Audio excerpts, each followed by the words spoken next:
Okay, so I would like to welcome us all to the first keynote session of CIKM 2020. So good morning, good evening, good afternoon, good night, wherever you are on the planet. Today we've got a very special speaker as our first keynote. We have Dr. Michel Dumontier. Michel is a distinguished professor at data science at Maastricht University. He is also the founder and director of the Institute of Data Science at Maastricht, and is the co-founder of the FAIR data principles. This is findable, accessible, interoperable, and reusable. His research aims to unlock the potential of data science for scientific research, and he is an expert at building and mining knowledge graphs for drug discovery and personalized medicine. He's the editor-in-chief of the Journal of Data Science and an internationally recognized expert for his contributions in bioinformatics, biomedical informatics, and semantic technologies, including the use of ontologies in linked data. His keynote today will discuss the nature and rationale for creating an internet of fair data services and fair data, and he can and basically how these can be used to discover advanced scientific discovery. So I'd like to hand over to Michel to start his keynote. Great. Thank you. Let's see. Would you like me to start my video? Please. Yeah, I can't do it though. Is this to record it, Michel? Yeah, so I can't start my video. Well, I'm able to record it here, so it's been recorded. Okay. Okay, very good, everybody. Thank you, Ed. Many thanks to the organizing committee for considering me for this keynote. It's a pleasure to be here, and thank you, everybody, for coming to join us and to have this discussion around FAIR data principles. So I'll explain in this talk. I intend to explain what the FAIR data principles are, why they're so needed, and what I hope will how they will help us advance discovery science.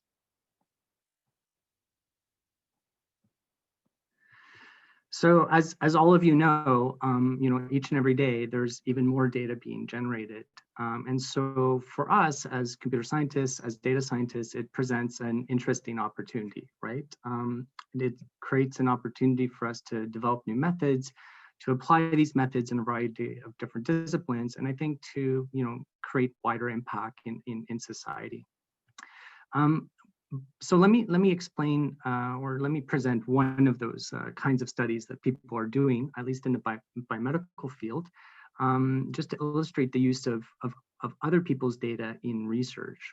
So this is work done by Pravesh Khatri at Stanford University, and his goal was to better understand why organ transplantation fails. And basically what he tried to do was to devise a gene signature or a set of genes that may be responsible for this acute rejection phenomenon, and to try to develop therapeutics that would prevent that from happening. So what he did, him and his group, they looked in a database called the Gene Expression Omnibus, and it contains thousands of data sets with millions of different kinds of observations about the behavior of genes under different conditions.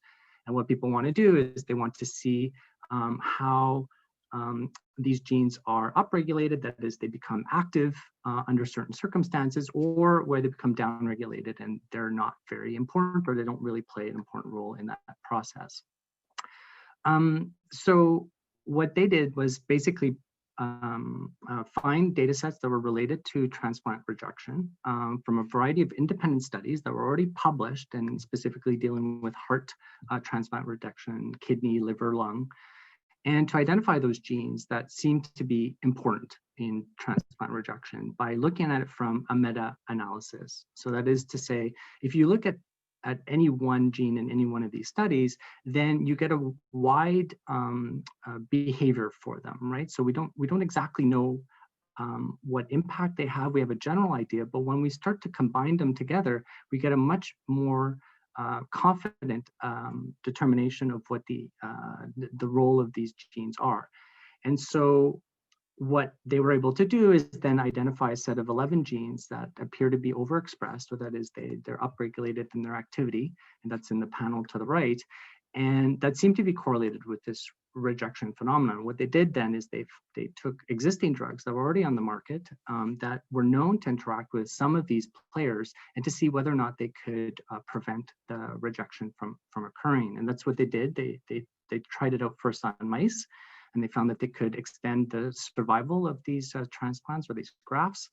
And what they then did is they said, well, that's mice, but what about for people? But since these are drugs that have already been used in the population, what they did was they looked in electronic healthcare records and said, let's find people who have been taking these drugs and undertook organ transplant and see whether or not there was already a positive association. And that's exactly what they found.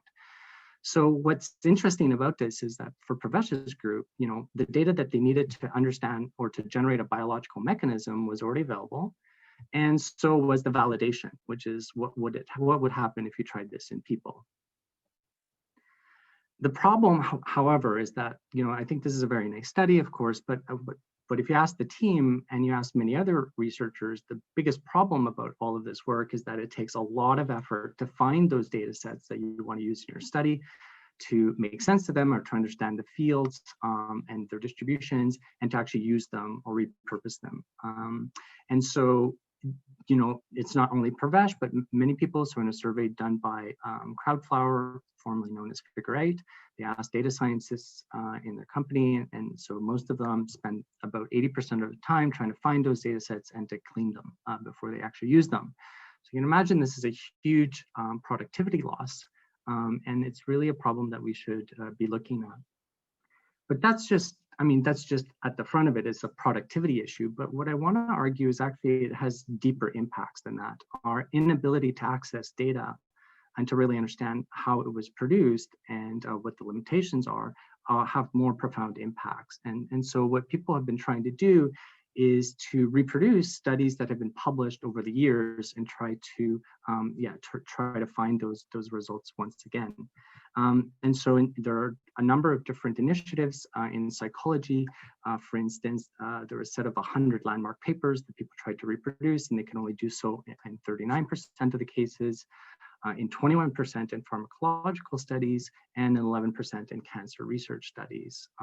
So, these are like surprisingly low numbers. And they, when you look into it, it's not just that the actual result is reproducible, but sometimes it has to do with the fact that it's unclear how the things were done, and therefore the methodology might be a little bit different. The reagents and the substrates for the study simply aren't available. And in other cases, it has to do with just the soundness of the research itself.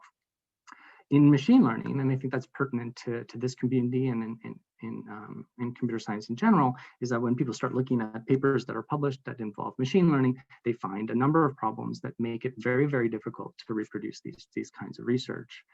And it's perhaps not surprising that people who study research, they do research on research, such as John Ioannidis, have for a long time been indicating that it's difficult, not only is it difficult to reproduce these results, but even some of the results that people are publishing might not be true or might not be correct. And the biggest implication, though, for a biomedical researcher is that these original findings that are being published are the basis for establishing clinical trials and moving these into therapeutics for the human population. And the problem is that our ability to translate these original research results into successful clinical trials is actually much lower than you might expect. So in clinical trials, there are like typically three or four phases of clinical trials. The first one has to do with, basically testing the safety of the intervention.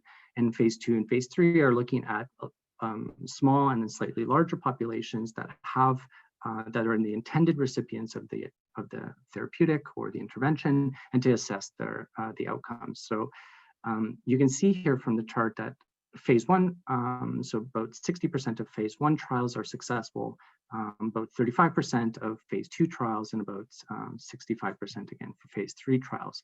So the problem is that the cumulative success rate for these trials from from phase 1 until successful launch is roughly around 10%, right? So you're basically saying 1 in 10 clinical trials are ultimately, or intended therapeutics are actually successful and are approved. And so that begs the question, like, do we really know what we're doing here? I mean, we're subjecting lots of people to these trials, and really unclear whether or not they're going to be successful. And I think this is a huge cause for concern. And so when people talk about, in my field, so I work in the area of personalized medicine and drug discovery, people are talking, let's throw more data at the problem, right? In order to better understand which therapeutics we should use for an individual, let us now incorporate more information. Let's incorporate their genomic information, something about their microbiome, the environment they live in, the hospital data and the clinical data, plus all the knowledge that we know about biology. And with that, we will build these big feature tables. We will use machine learning to stratify patient populations and to also develop new therapeutics. Now, I mean, that sounds really nice, but if we can't, again, if the basic problem is that we can't actually find the relevant data, and it takes a lot of workup for that, and it's not necessarily representative, and then we have problems just about the accuracy of the data that's there in the first place, I think it is a tough venture to sort of say that we're gonna develop new methods for personalized or precision medicine. So I'm going to argue that it's time for us to completely rethink how we perform research. And first, I want to tell you something, right? So it's an analogous situation, which I think I want to draw from. So there's this theory called the broken windows theory. And in the broken windows theory, the idea is that visible signs of crime, antisocial behavior, and civil disorder create an environment that encourages more and more serious crimes. And so what people have been doing since the late 80s is, instead of focusing on like the most egregious crime, they start looking at the very smallest things that happen in a community, the vandalism that occurs, or the disorder, or the lack of well orderly streets, or that are free of kind of like problems. And so in New York City, for instance, they conducted this initiative where they brought in plainclothes officers into the subways to try to stop people, for instance, from climbing over the turnstiles and avoiding pain. And what they found is, like, by increasing the police presence and also cracking down on the very smallest kinds of crime, that the more serious crimes that were occurring in the subways diminished dramatically as well. So the idea here is, if you want to tackle the really big problem, you have to look at the very small problems and address them there. So I'm going to propose that the same problem is the one that we're facing here in our community, where what we have to do is we have to look at the quality of the data and metadata that we put out, which are the basis for our research, right, and our research results.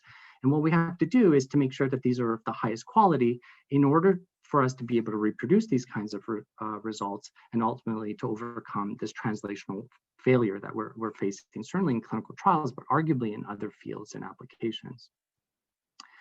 So it's not only time to rethink how we do research, right, which is to use as much data as we can, but also how we document and report it. And currently, we're motivated by publishing our papers, right? And our papers are our narratives that we write about the problem, about our approach and the results that we obtain.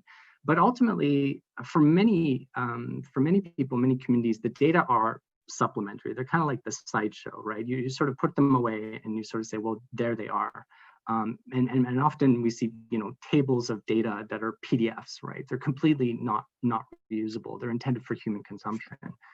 But I think where we're heading is that these data that we publish, these data that we create and we write narratives about, are the substrate for other kinds of research. There's a substrate for these reproducibility studies. They're the substrate for validating your own research results, and they are the substrate for creating new hypotheses. And so we imagine, so in this sort of like inaugural issue of our journal,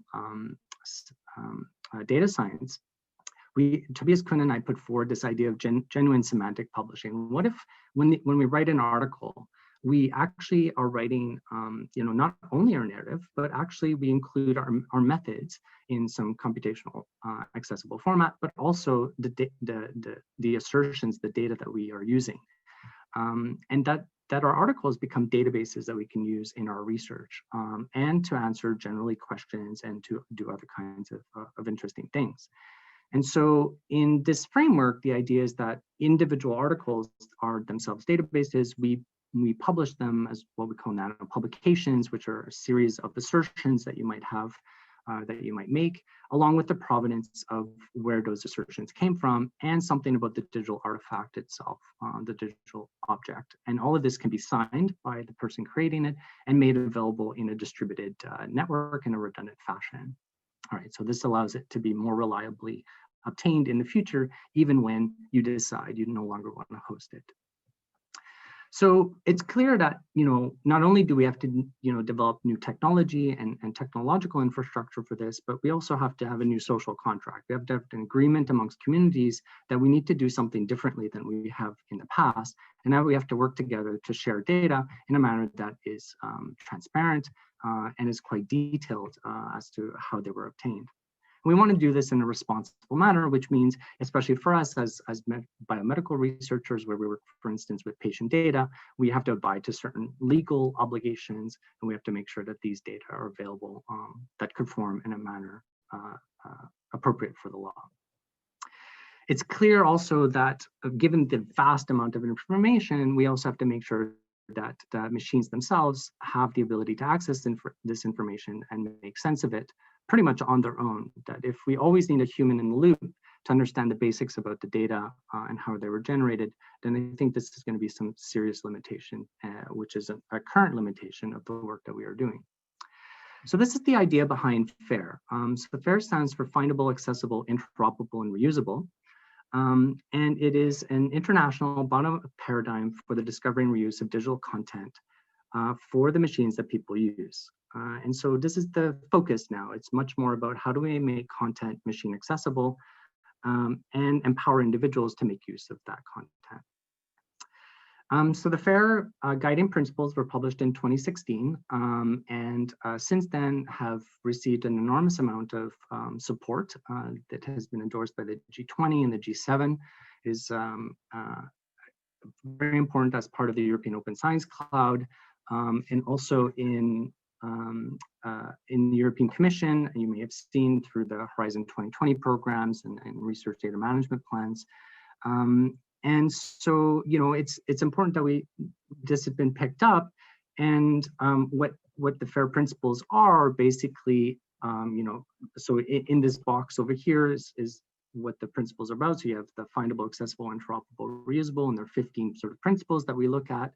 And then to summarize them, what we have is, that we're asked for unique identifiers for data and their metadata to distinguish and retrieve all forms of digital content and knowledge, that we need a high quality data and metadata to enhance the discovery of relevant digital resources, whether that's through search or information retrieval, that we use common vocabularies across these different data collections to allow us to do these kinds of aggregated queries and statistical analyses, to establish and make use of community standards so that we all do it in a similar way, thereby reducing the amount of effort for the reuse component, that we provide detailed provenance that gives us adequate context about the research or the way the data were generated, and to enable reproducibility studies, and that they be registered in appropriate repositories, not only as a place for these things to live, but actually to transfer the responsibility to others to make sure those data assets are available in the future,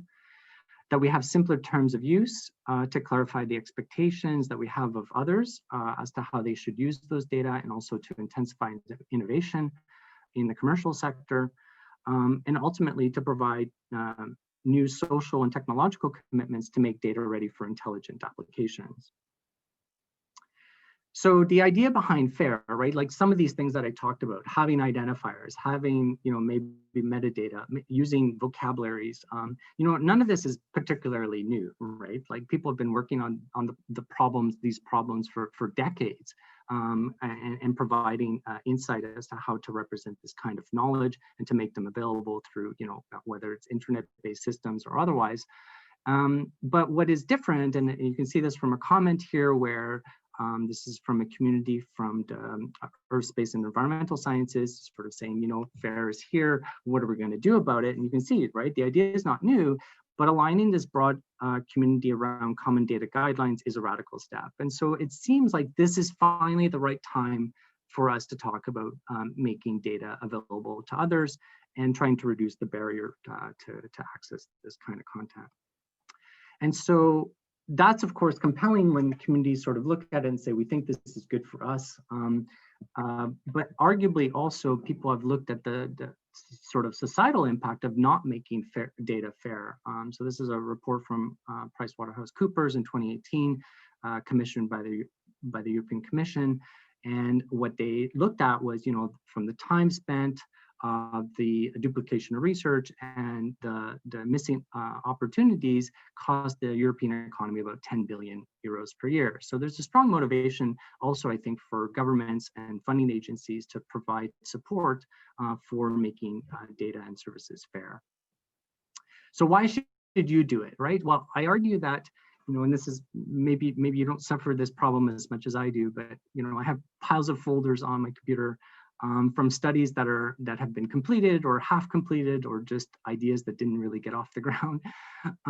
It remains difficult unless you do a good job of it to figure out what your data is, how exactly it was collected, what the fields mean, and to readily be able to reuse it for a new purpose. So it's good for you, but it's also good for your colleagues, right? For the person who nominally would sit next to you, now maybe virtually through some Zoom meeting, to find those data that you've produced, your research results, to use them, and of course to cite you, to provide some, to indicate where this came from, and for you to gain recognition about having produced that asset, and to understand what they can expect in return. It makes it easier and possible for people to verify your work. And so, it's a bit of a warning that, people are starting to reproduce other people's work as kind of a standard aspect. We do that in our lab for new students to try to verify other people's work. And so we want to make sure that's possible. And of course, that we can compare prior work with new work, right? And I think a lot of people struggle with doing this very easily, and to make sure that we can report these results in the future. We want to make sure the data are available in the future, especially as you may not actually want the responsibility to answer emails for requests, and to fix problems with those data or so on. And to finally satisfy the expectations around data management from your institution, funding agency, journal, and of course your peers. All right, so hopefully I've convinced you thus far that this FAIR thing is happening and it's important, and we should do something about it. And so in this part, I want to talk about how we can build and use this Internet of FAIR data and services. Right, so the general idea for what we call FAIRification is to take data assets that we produce, to do some kind of analysis of the kind of entities and relationships that are there, to define the semantic model and to map it to existing terminologies and ontologies, to produce a representation that is machine understandable using sort of standard technologies, to link these data assets to other assets that are on the web, so that you can provide other links for people, to assign things like licenses and provenance for that data set, and to describe finally through metadata, give a proper description of those data assets. And then to deploy them, to make them available broadly for others to find and to reuse.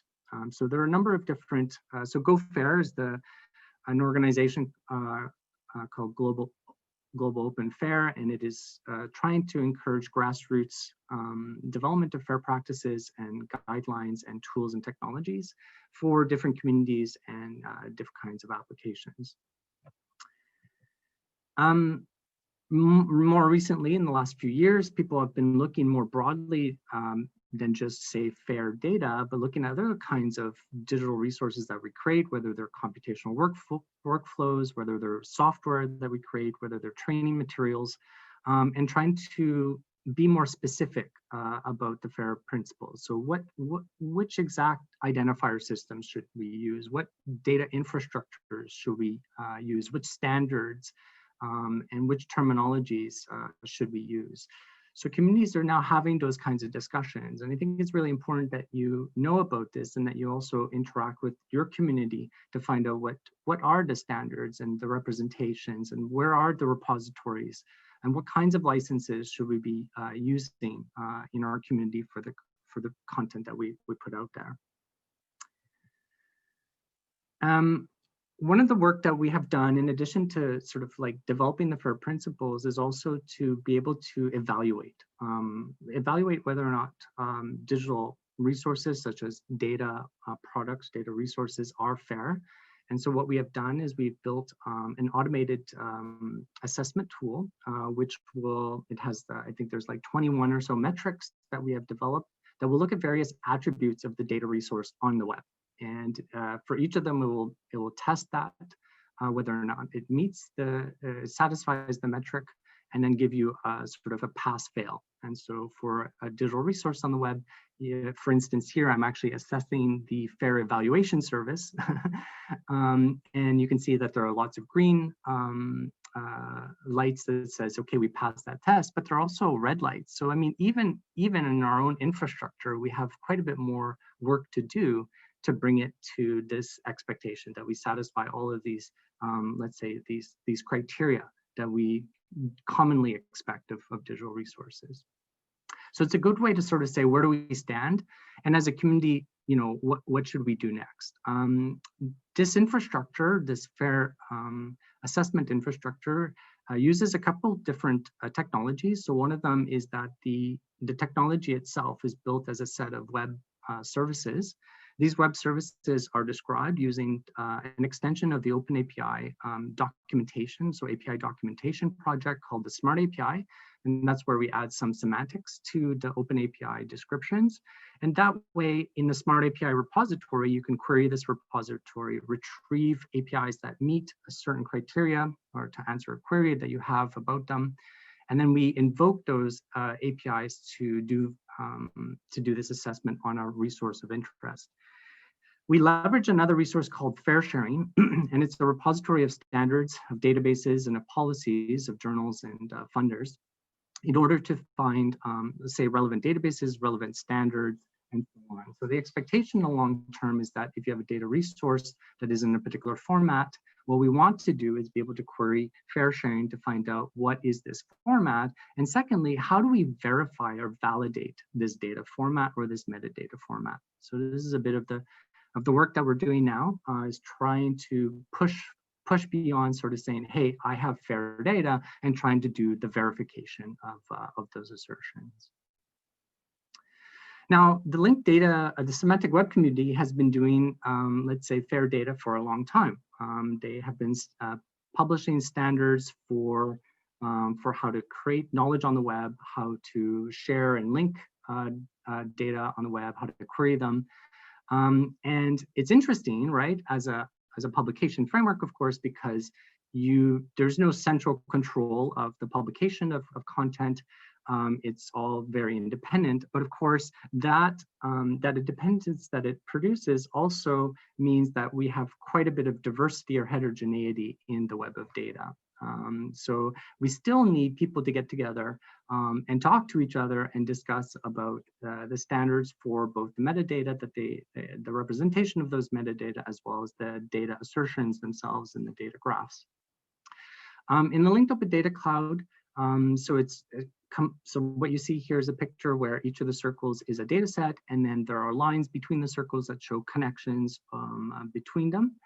And so it covers a wide variety of different domains, you know, geographic, life sciences, media, social networking, and so on.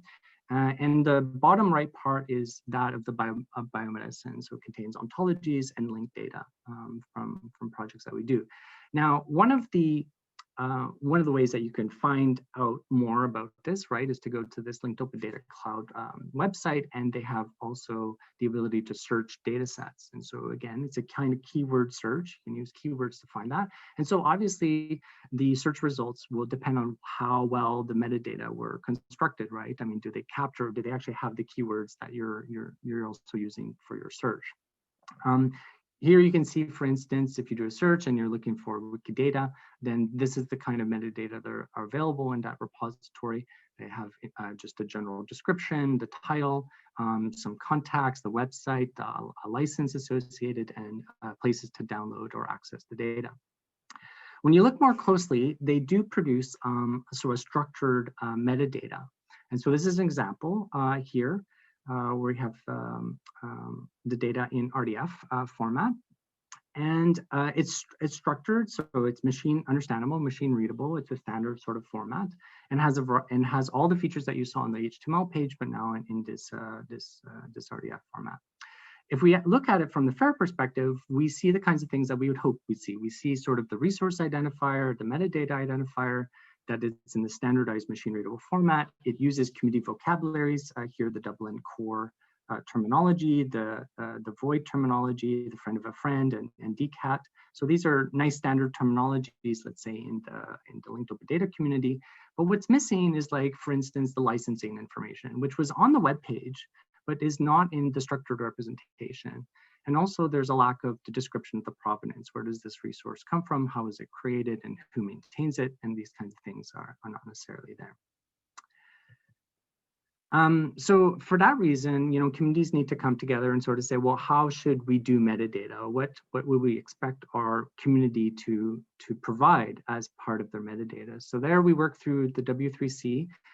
We had a community group for the healthcare and life sciences, and we developed a profile of metadata elements and which ones are essential, which ones are recommended, and which ones are optional, and then how to correctly represent that information. Now, even the standard itself, right, even though it's a W3 standard, also needs to be fair, which means that we have to publish it and make it available in a manner that it's in a registered repository. So again, here we have to register it in FAIR sharing, and then you can get metadata about this standard, and it's searchable in that repository. So it becomes a resource among many other resources on metadata description languages and so on. Right, so one of our projects, so in addition to, for instance, developing ontologies, we also have, we create linked open data. So we have this project called BioTDF, where we take data and all of its glorious diversity. It has, life scientists produce data in all kinds of formats, in XML and tab files, and in random created formats. We convert that into linked open data, so that it produces a network of linked open data. And we make that available then through our web app, you can do query answering through Sparkle, you can do linked data browsing, you can do faceted search, and you can download the data files themselves to do your own processing. So what you can do is, of course, having data from a variety of different databases already in a standardized format means that all you have to really do is think now more about the question that you want to ask, rather than trying to process all those data in some specialized format. So for instance, as a drug researcher, I'm interested in predicting what would be the effect of a drug. And one of the ways to do that is to look at what happens when you in animal models. And so this query here, which is a Sparkle query, looks at 4 different resources to answer that question of potential side effects of a drug, which is imatinib, that would be predicted to occur in people. Now, the linked open data cloud is huge. It's complicated, it's a big hairball. So we also need intelligent methods to make sense of those data, to try to reduce them. In this project, which is a collaboration with our colleagues from Rensselaer Polytechnic Institute, we apply probabilistic knowledge graphs to try to filter out the edges that are, let's say, less reliable, and try to reveal a network that is more interesting, that is of higher confidence and can reveal potential new interactions. So when we combine this network of, for instance, here we have melanoma associated with the genes associated with melanoma, and drug-drug interactions and drug-protein interactions, we can look at this network in relation to what of these drugs that are here, which ones of them have gone through clinical trials, which ones have just been experimentally studied. And we can filter that list to sort of say, okay, well, these ones have been looked at, but others have not yet been looked at. And so therefore generate hypotheses that drugs that act on networks that are close to the ones that are being looked at in clinical trials might also offer another therapeutic route. We can also use resources like linked open data and fair data to reproduce original research. And this was a bit the start of the talk, is like, it's so hard to reproduce original research. You're typically relying on the methodology section and not much more. This is kind of the case here where there was this paper in 2011 called Predict. It was a method to infer novel drug uses, which reported an AUC of 0.91 using machine learning methods. And we were really excited. I mean, at that time, I think there was a very good performance and very nice results that were being proposed. I reached out to the author and I said, we'd love to try this out. But they sort of said the scripts aren't available. And we don't have the original data, but we do have the feature tables. So what we decided to do is use Bio3DF to reproduce that pipeline to produce to predict these new drug uses. So we computed all the various drug-drug similarity measures according to paper and disease similarities, generated the feature tables, did some machine learning and predicted, but our result of 0.83 doesn't quite match. Now we went back and forth with the author, and as far as our conversations go, we did everything as as it was stated, but the results are different. But at least now you can see exactly what we did. We're moving these kinds of technologies into new places. So I'm part of an NIH-funded study called the Biomedical Data Translator. Here we're interested in better understanding the disease pathophysiology and to come up with possible treatments, especially as it pertains to rare diseases. We are bringing together a number of different knowledge sources that are important in the biomedical domain that span, everything from molecules to people and environments, and trying to create this integrated data environment, but also in a distributed fashion, so that we can answer these complicated queries. And so here we are leveraging these kinds of semantic technologies, developing agents that are capable of doing reasoning, to do query answering, and to try to provide insight here. One last project that I want to mention, because all of this has been done largely on public data, but arguably as biomedical researchers, we access and make use of private data, in particular patient data. And so it's important that, how do you make fair data as it pertains to private data? And it's important for me to emphasize that fair doesn't mean open. What fair means is that if you have a data resource, and it's important to make that available, then you have a process, a responsible process for doing so. So here in this project, what we wanted to do is learn the determinants of health, and primarily look at socioeconomic determinants of health and type 2 diabetes by learning across two different data sets. So one of them is from the Maastricht study, which is a prospective cohort study of diabetes patients, and also Statistics Netherlands, which captures all kinds of information about individuals in the Netherlands. And so by combining these two, we could gain some insight about social factors or economic factors that influence health. But of course, there are lots of problems here. Like Statistics Netherlands says, you may not take our data outside of our institution. And so you have to bring the data to them. But what if you have another partner that says you may not take our data outside our institution, right? So then you need to develop new agreements, legal agreements that allow the processing of this data in a manner that satisfies the legal restrictions that are placed on these organizations. So what we have done is we've developed such an infrastructure where we created a secure computing environment where the data analysis occurs in a privacy preserving manner, in the sense that none of the data parties have access or can look at each other's data, and the processing is also done in a manner that can only be done momentarily, and then the data environment is destroyed. So to do this, we spent about 1.5 years developing the kind of agreements required to do this kind of research. And I think what we want to do is try to push that forward in such that it becomes a template for doing research with privacy sensitive data, such as patient data, but you can imagine that any kind of data that are collected about people, and this is certainly pertinent with respect to the GDPR restrictions that are in place in Europe, and emerging in many other jurisdictions, that we need better ways to handle data, where instead of downloading the data and having access to it, what we want to do is send our algorithms to the data and to learn models that way. So where are we heading?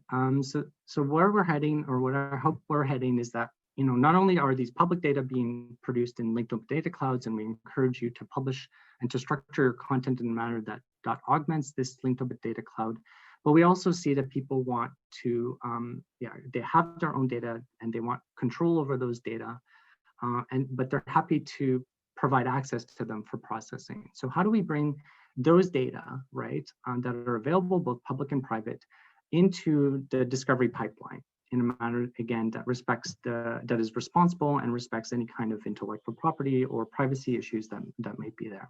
And so I'm sort of suggesting that FAIR is at least a framework for being able to do that, to engage people in a positive discussion about making these data assets reusable, but also being sure that you have appropriate processes to manage the whole thing.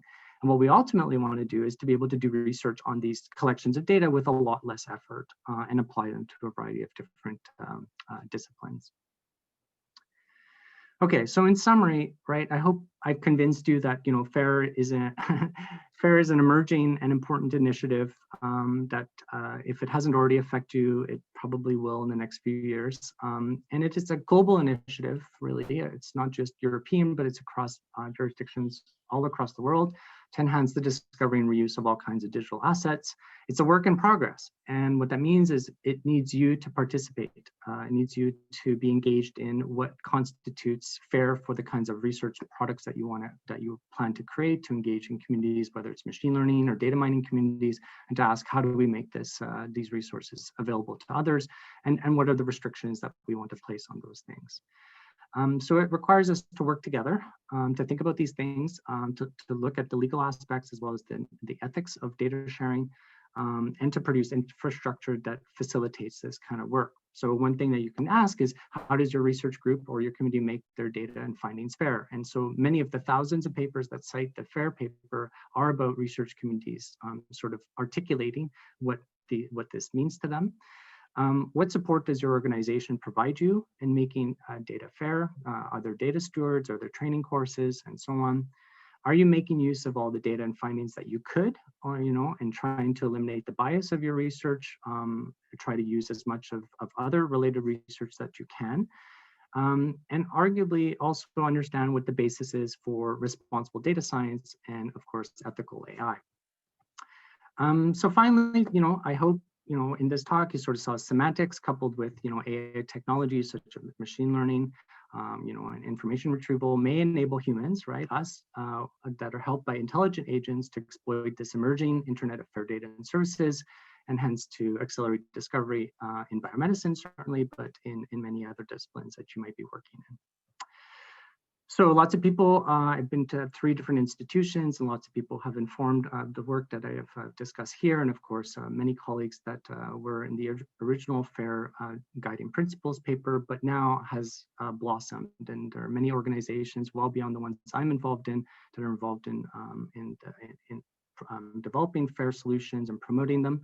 And we have lots of support from many funding agencies here in Europe and across the world for this kind of work. Okay, and that is it. So thank you very much for your attention, and I'm happy to take any questions.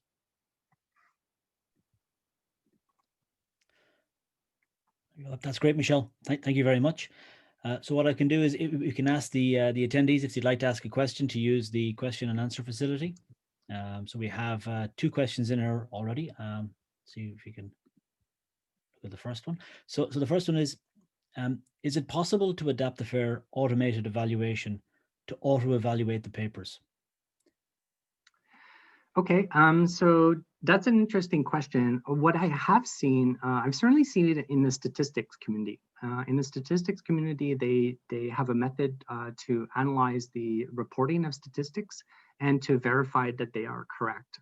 So I think that's certainly in the right line of thinking, right? How can we evaluate the content of those papers? And so if you had, for instance, machine learning experiments, then you could also exactly examine, is it appropriately described? Are there training and test and validation being reported?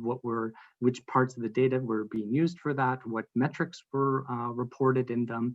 And all of these basic sort of like reporting, are they in the paper? So yeah, we do that manually now, but there's no reason why, again, because we already do the experiments computationally, there's no reason why that can't be structured information as part of a paper. And I think that's where we would like to go.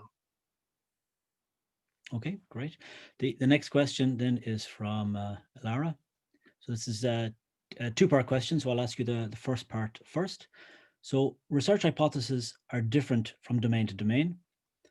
What do you consider a new formulated hypothesis? An unseen link between two nodes, or rather a complex structure? Okay, well, that's certainly an interesting interesting question. formulation. I guess I sort of see a hypothesis as some kind of assertion that you have about the world, right? And then what you're trying to do is find evidence for that. You're trying to find, and typically it's indirect for the most part, certainly in the biological world. And so what we see, like for instance, a good example is, somebody, hypothesized that you could use hydroxychloroquine to treat COVID patients, right? That is a prevalent hypothesis, and many clinical studies have been undertaken to try to evidence that, right? And some have reported some positive findings that support that, and others are, show that that seems not to be the case or could even be harmful.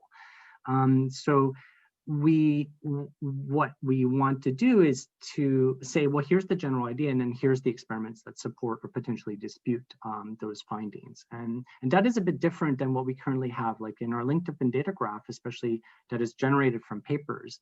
They are positivist assertions. They sort of like, they exist to say, well, this drug treats COVID, but you often don't have the provenance or even the evidence for that. And I think that's a huge problem for science. So I think I don't think that I want to reduce it to a specific graph structure, because I think that depends on the representation of knowledge, and some of them are much more complicated than others. But arguably, most of what we see on linked open data cloud is not sufficiently expressive or complicated to give you this subtlety about the context of that finding and its validity in some specific context. So I encourage us to sort of look beyond the simple triple representation and to look at more detailed representations of knowledge that start to approximate what we have in our papers, which are quite a bit more. So and I think that's the question: how far can we don't want to reproduce natural language in a computational in some computational language, but we want the essential facts, the ones that are discriminating and important to explain the phenomena, to be part of that graph representation. Sure. So the second question then from Alara is, if framing a new research hypothesis works well in psychology or in the biomedical domain, could it also work in the computer science domain? And she points out that in computer science, research hypotheses can be rather complex. Yeah, well, so it's interesting. I want to just first answer from the more general perspective. I've given this kind of talk to colleagues in the arts and social sciences, and people have thrown nearly thrown tomatoes at me for sort of saying that we need to share data. And some of them have sort of asked like, well, I don't have any data, and meanwhile sitting in front of them is a computer in which they're typing their manuscript, right? So I think there are different understandings of like what constitutes data, what constitutes a hypothesis, and what is the form of research that reuses other people's data. I think the same is true here. So if some people sort of say, well, my hypotheses are so complicated that, that it's what you're saying is too simple. I would argue that every field has these complicated questions, these complicated hypotheses. And I think it's our job as people who work in knowledge representation and reasoning to examine indeed the plurality of these different scenarios and representation opportunities and to come up with something that is generalizable. Yeah, that is the general challenge, and that is the challenge, I think, of standardization of knowledge. That the kind of work that is being done at the W3C and other organizations is exactly to bring in all these stakeholders and to have those hard discussions, and to make decisions that, you know, in some cases mean that some situations won't be well covered. But we have to do this work. We have to come together as a community to examine these things. So I'm not convinced that, you know, psychology or biomedicine has any more complicated hypotheses as any other field. But what is different, I think, is sometimes the nature of the evidence for those hypotheses can differ quite a bit. Okay, thank you. So you mentioned the W3C there, and our next question from WeWho brings up Tim Berners-Lee and his 4 linked data principles that he had in 2006. The question is, what's the relationship between FAIR and the linked data principles? Is FAIR an extension of it? Yeah, hi Wei, in no way. So it's thanks for your question. Much appreciated. So yeah, like I indicated in my talk, I think there's very good overlap between what the linked open data principles are and the FAIR data principles, but there are some subtle differences. There's a bit more specification about which metadata that we are looking for, or what should metadata contain. And that metadata part is not really an important aspect of the linked open data principles. It's really about getting your data out there, putting it in that standard form, making sure that we use URIs, and then when you put it in your browser, you get some structured information back. But it doesn't really talk about data collections or how we should describe data. And I think this is particularly important as it pertains, again, to these sensitive data. You can't make linked open data out of patient data, not raw patient data anyways. And I think that's a bit the problem, is that for much of people who work in these data sensitive areas, we need a set of principles that guide our work towards making them accessible, but in a responsible manner. So FAIR supports that. FAIR sort of says, yeah, you need to figure out how you will make these data available to others. You need to have that process worked out, and it needs to be compliant with the expectations of both your community as well as any legal or ethical obligations that you may have. So in some sense, it's a bit more rounded. It's a bit more about the breadth of kind of research that we do and the expectations of the research projects in a more complicated scenario. But there's no doubt that things like semantic web technologies are certainly inspiring to the FAIR data principles, meaning that you could implement much of what we talk about in the FAIR principles using linked open data, but arguably, you know, there could be another formalism, another mechanism, another framework in the future, and we want the principles to still be active, to still be true. So it is, FAIR principles are technology agnostic in that sense. We imagine many solutions could satisfy the requirements that we set out here. Okay, that's great. So we have another question from Flora from RMIT. In Melbourne. So in our recent work, they've been building some infrastructure with engineers, and they want to make their data publicly available using a FAIR license. They found it really difficult to meet the F1 principle, which is every element of the metadata and every concept or measurement to have a globally unique identifier.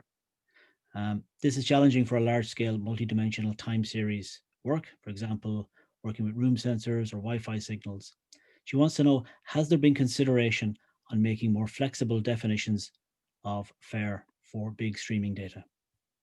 Yeah, so thank you, Flora. That's a very good question. And of course, that is the challenge, right? I think for communities that are just getting started, like there's an enormity of work that needs to be done. And what we encourage people to do, we sort of see this as a continuum of on the FAIR spectrum, and meaning that you can start small and start with basic building blocks, and then over time, and as your use cases, I think, and your community supports it, then you can expand your, let's say, your ambition, and the reach of, or the scope of work that you have to do.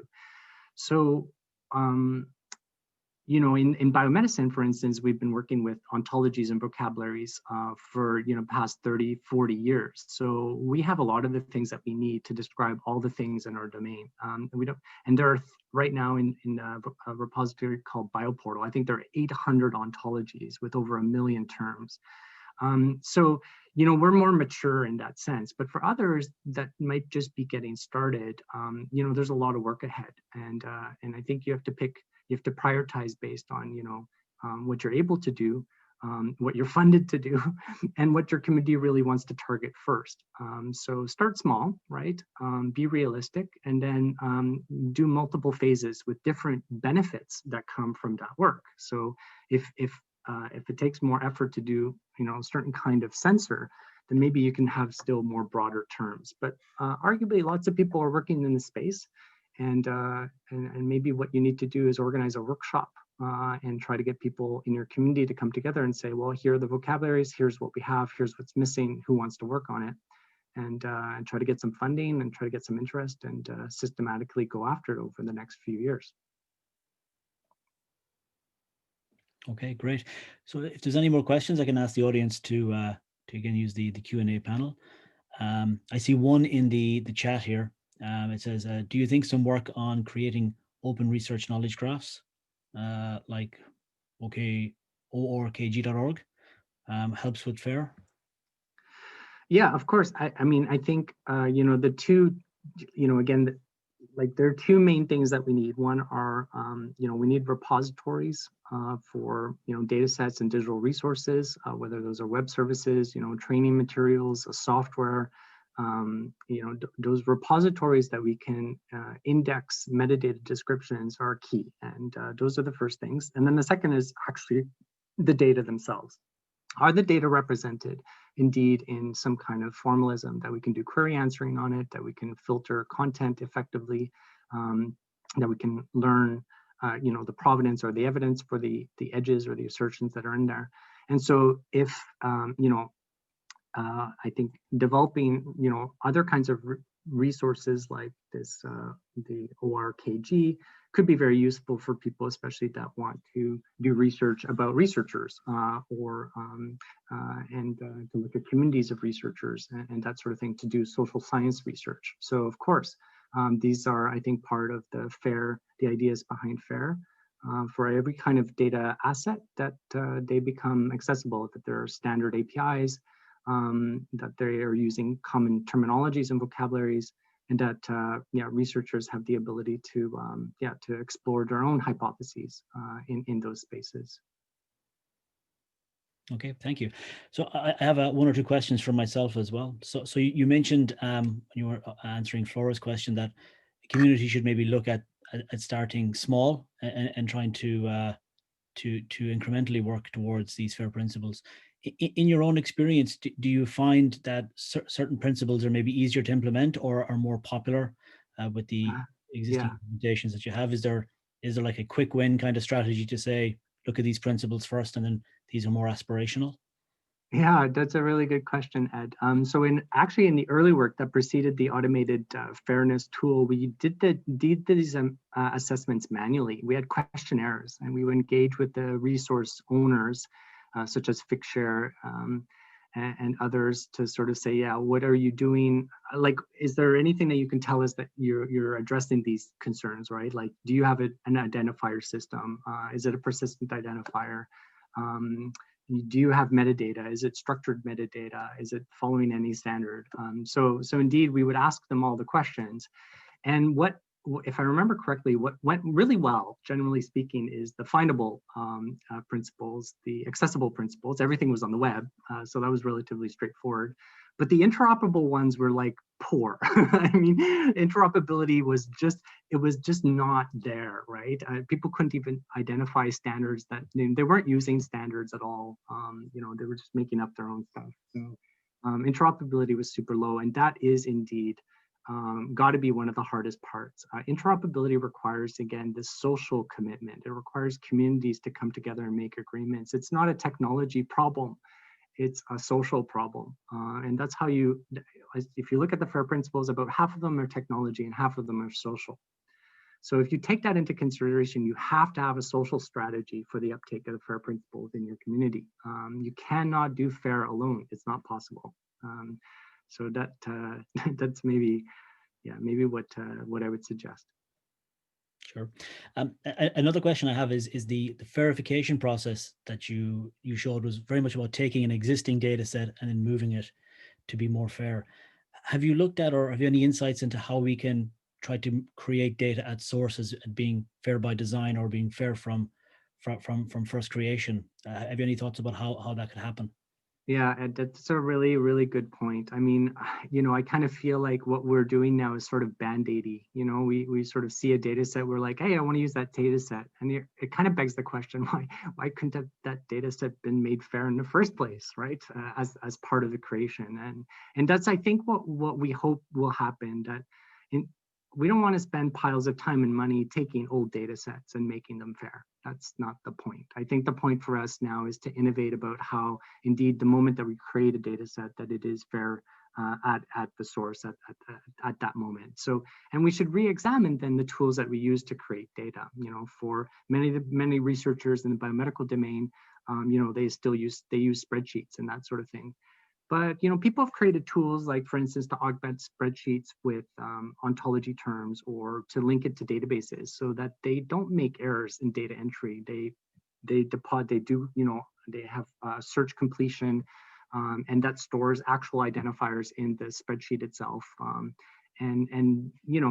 Then like the quality of that content goes up in the first place. There are fewer errors, but secondly, the export of that is in a structured format like RDF or something like that. So I think we have some of the tools, we just need the uptake, and maybe the emphasis here from our funders for developing data management plans, for having good practices for stewardship of data, will force us to finally maybe make the changes that we need from the start, so that there's no effort later on. And that is certainly the goal, I think. And that's what I encourage people who are doing this, is like, make your data, make your programs fair from the start, and then you have no work to do afterwards, after you've run the experiment, after you've published the paper.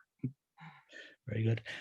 So I don't see any more questions from the audience, so I'll just ask you one final question from myself. So when you're working in scientific communities, I always feel that the consumers and the producers of data that you're working with are very sophisticated. They're actually very concerned about data, and they spend a lot of time looking at it, working with it, managing it. If you move to an enterprise context, a business context, yeah, data is also important. However, it doesn't have that central role in the operation of the enterprise, or at least it didn't.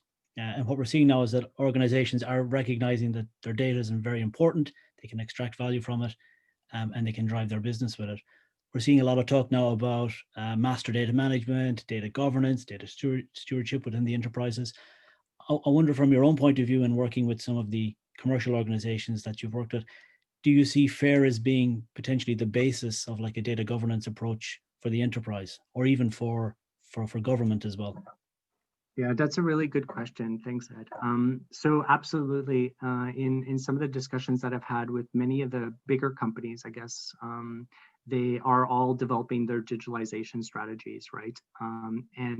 But interestingly enough, and I think this is a good opportunity for the attendees, is like, there's not enough experts to advise them. So if you want a job, developing a big company's digitalization strategy is certainly going to be profitable for you.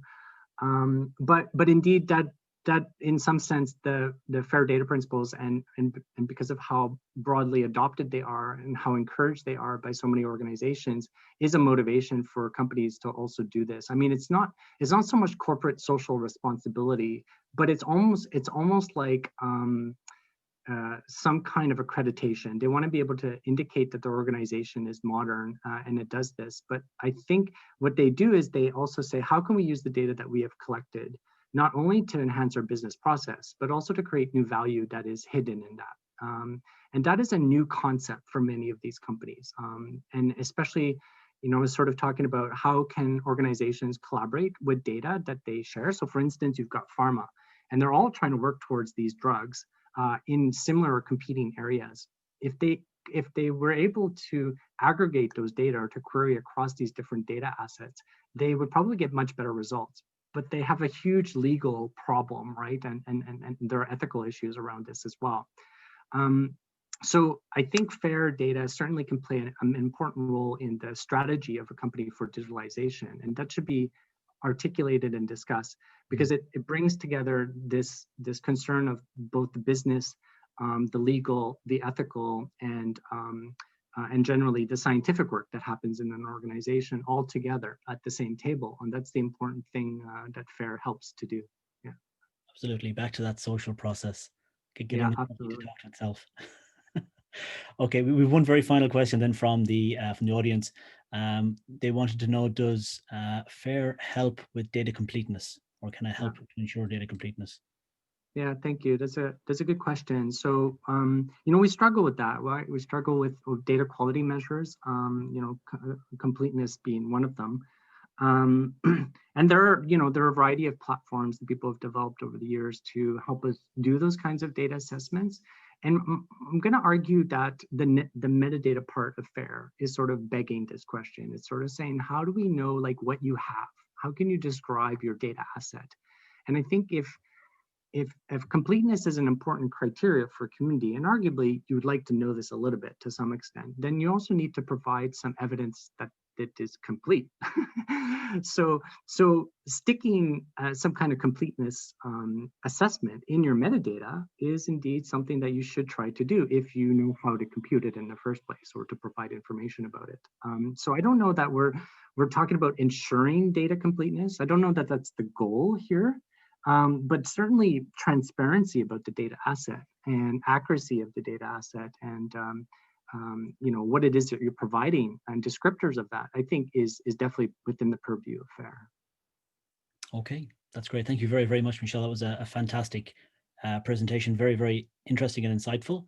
And thanks to the attendees for their questions.